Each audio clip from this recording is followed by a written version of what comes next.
There you go. Clutch in, clutch in, clutch in, clutch in!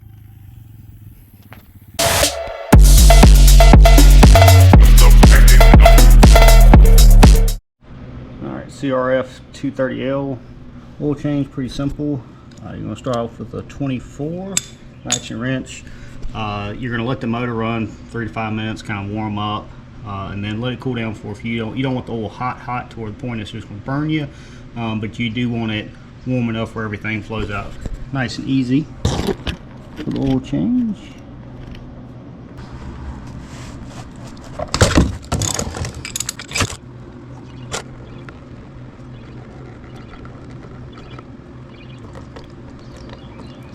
If you notice, there's a strainer here. Always take a good look at that. That's a good indicator if you got any metal or anything like that that's an issue. That looks awesome. Always clean it up. There's an O-ring that we're going to use a little pick tool, pull that out and replace, but I'm going to let it actually hang out and drain really good here. Alright, and that's going to be your part number for the O-ring. Have a little pick tool like this. They're pretty cheap at Harbor Freight. Do come in handy every now and again. Probably get it if you had a decent bit of nail or a little flat head. Now the new one, I always like to take it, just use a little bit of the old motor oil there. That just gives it a nice little coating so it's not dry when you go to set it back in there.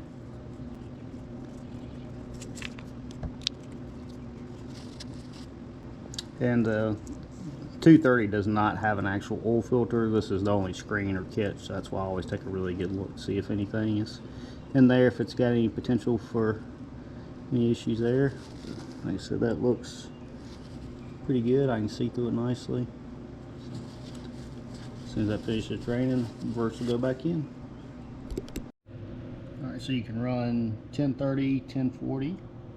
There's your specification. It does not have to be Honda oil. I'm running an AMS oil. It's got the JSO specification. Do make sure you're using the correct oil that is compatible with the Honda and with the wet clutches. Regular car motor oil is not a good thing. And after a normal fill, it's going to be a 1.1 quart.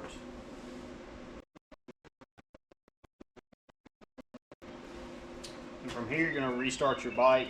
Let it idle for 3 to 5 minutes. Let it cool down for a couple minutes, and then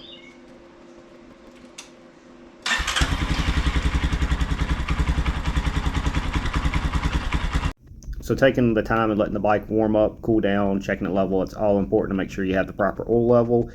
You're going to be near your bike anyway while it's doing it. This is a perfect time to go around, check your blinkers, lights, look over everything, make sure you're not missing something. Anytime you have a motorcycle, you really should make that a regular part of your procedure, is to do occasional checks just to make sure everything's good. It's not much between you and asphalt when you're going down the road. Proper procedure for this, you start it up 3 to 5 minutes, let it just sit there and idle, let it warm the temperature off, cut it off for 2 to 3 minutes. Now, important thing is it does need to be on a level surface. This bike is not hard to one handle or hold. Now you can unscrew it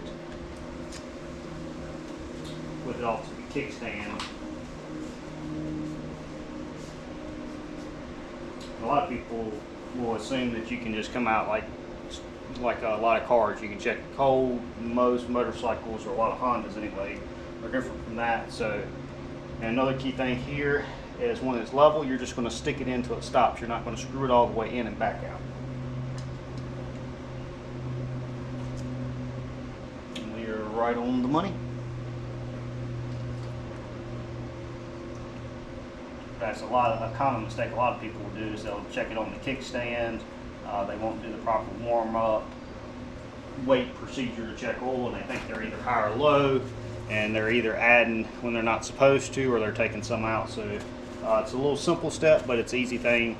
If you don't do it, it can cause incorrect oil levels and issues down the road. But pretty simple of an oil change to do. If y'all got any questions, feel free to ask.